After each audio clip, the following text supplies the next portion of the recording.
नमस्कार, मैं हूं विनय बोराना और आप देख रहे हैं आपका अपना चैनल हिंद बाग टीवी।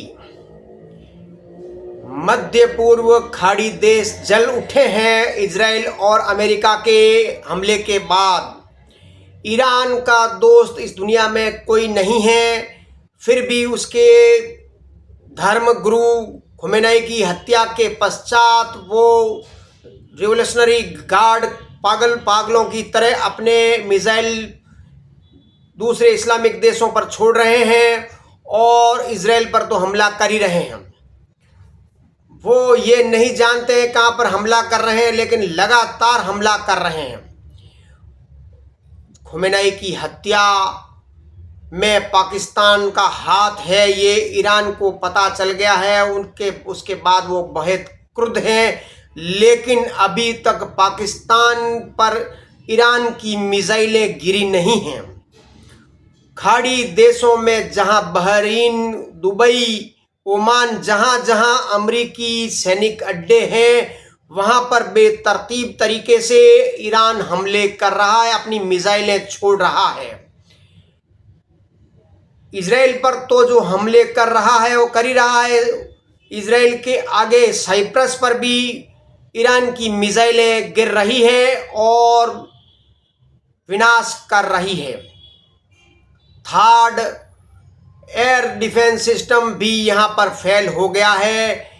ईरान पागल हो गया है, ईरान की जनता पागल हो गई है। वो अमेरिका और इजराइल का लहू पीने के लिए बेचैन है, क्योंकि उनका शिया गुरु खुमेनी मारा गया है। अब आगे क्या होगा, यहां पर ऐसा लगता है कि इजराइल और अमेरिका इस खाड़ी युद्ध में फंस गए हैं, लेकिन ऐसा नहीं है। वो ऐसा एक तरफा नज़र से देखा जा रहा है कि वो फंस गए हैं, वो फंसे नहीं हैं। अमेरिका अपने जहां जहां दुनिया में सैनिक अड्डे हैं वहां से मिसाइलें मंगा रहा है और कह रहा है कि अभी अनंत काल तक युद्ध करने के लिए उसके पास हथियारों की कमी नहीं है। इतने हथियार उसके पास है और वो अभी तक तो शुरुआती हमले कर रहा है ईरान पर, और जो घातक हमले करेगा उससे ईरान दहल उठेगा। बरसों की मेहनत अमेरिका और इजराइल की इस ईरान को तबाह करने की रही है। खुमेनी की हत्या करने के लिए बरसों से प्लान चल रहा है। हजारों सीसीटीवी कैमरे तेहरान की सड़कों पर और खुमेनी की जो यात्रा है, खुमेनी जो को रहन सहन है, उनके जो मंत्रिमंडल के सदस्य, उनके कैबिनेट के मेंबर्स हैं, उनके लिए वो जाल कई बरसों से बिछाए हुए हैं और इस अंजाम तक पहुंचने के लिए उसकी कड़ी मेहनत रही है। पिछली बार जब ईरान की मिसाइलों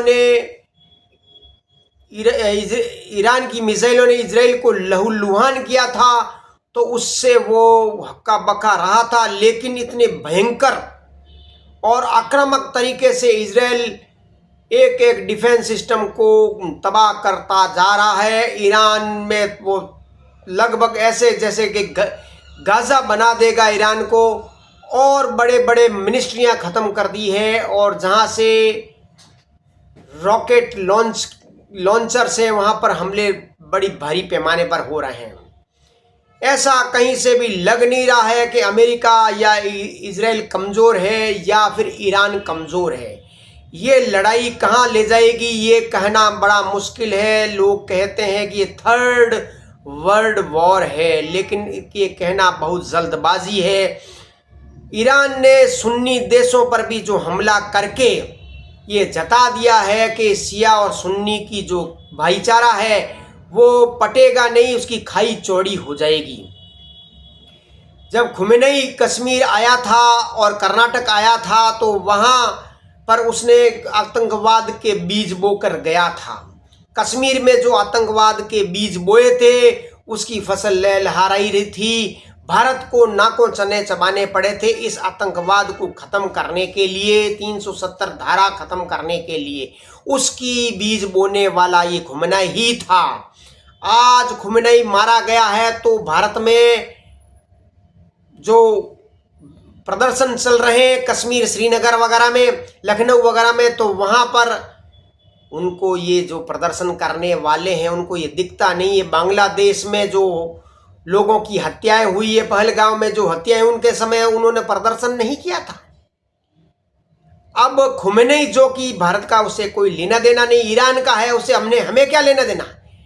ईरान पर हमले करने वाले अमेरिका है, इजराइल है, भारत तो तटस्थ है, उसमें बीच में करने की इनको पंचायती क्यों है। लेकिन ये चाहते हैं भारत का विपक्षी खेमा बेचैन है, उनका वोट बैंक दुखी ना हो जाए, उनका वोट बैंक को कोई आंच ना आ जाए, इस कारण से वो भारत की सत्तारूढ़ बीजेपी पर, नरेंद्र मोदी पर हमलावर है। करने वाले हमला दूसरे हैं, लेकिन ये विपक्षी तो अपने देश को देश ही नहीं मानते हैं। भारत की जनता को ये जानना बेहद जरूरी है कि विपक्ष जो आज ईरान के लिए आंसू बहा रहा है वो खुद भी एक नहीं है। जो खुद एक नहीं है उनके लिए आंसू बहाने की कहाँ जरूरत है। औरतों को आगे किया जा रहा है। कांग्रेस जो नंगी हो चुकी है पहली और पूरी नंगी ही है, ये इनको अपनी भारत की सुरक्षा के बारे में सोचना चाहिए। 1 करोड़ जो लोग खलीज, गल्फ में, खाड़ी देशों में जो नौकरियां कर रहे हैं वो कौन है? 75 लाख तो लगभग मुसलमान ही हैं और 25 लाख ही हिंदू हैं केवल। उन 75 लाख लोगों की जीवन के उनसे कोई लेना देना नहीं है। बहरीन के शासकों ने अपनी जनता को कहा है कि अगर आपको ईरान अच्छा लगता है, ईरान के समर्थन में जो आप प्रदर्शन कर रहे हैं, आप ईरान चले जाइए। भारत के लोग जो प्रदर्शन कर रहे हैं ईरान के समर्थन में, उनको भी भारत में रहने का अधिकार नहीं है, उनको भी ईरान चले जाना चाहिए।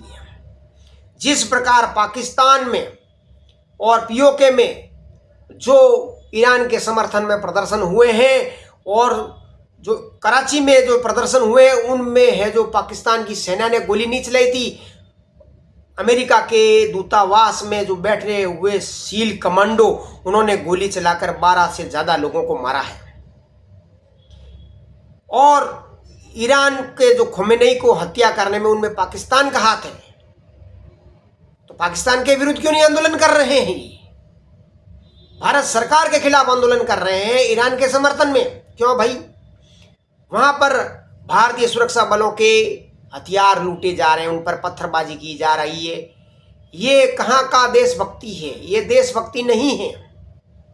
आने वाला समय बहुत खराब है ईरान के लिए, खाड़ी के लोगों के लिए। आप वहां जाइए ना, वहां ईरान के लिए युद्ध लड़िए।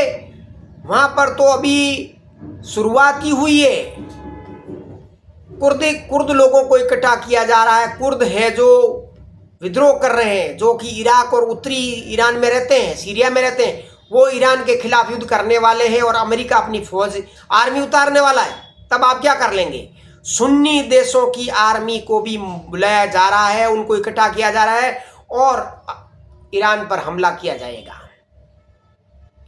जब वो सुन्नी शिया के खिलाफ युद्ध करेंगे तो भारत के शियाओं को भी चाहिए कि वो इकट्ठे होकर ईरान में जाए और वहां पर उन सुन्नियों के खिलाफ युद्ध लड़े, अमेरिका के खिलाफ युद्ध लड़े, इजराइल के खिलाफ युद्ध लड़े।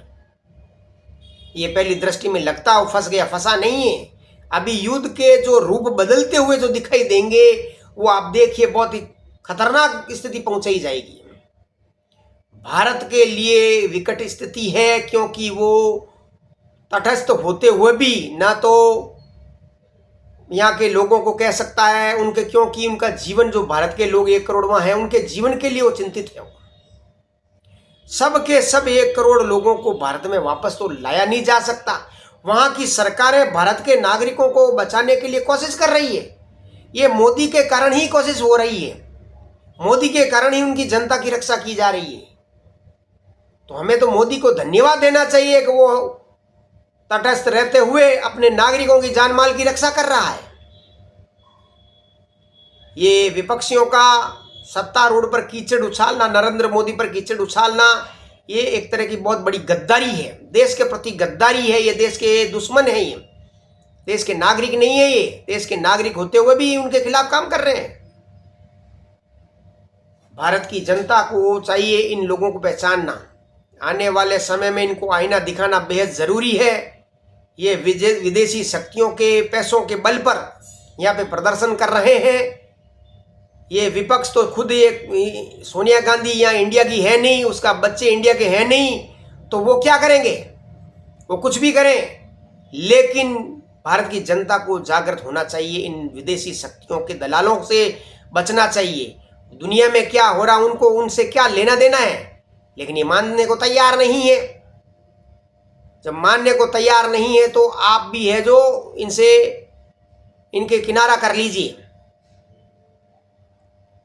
देखा जाएगा कल क्या होगा। जय हिंद।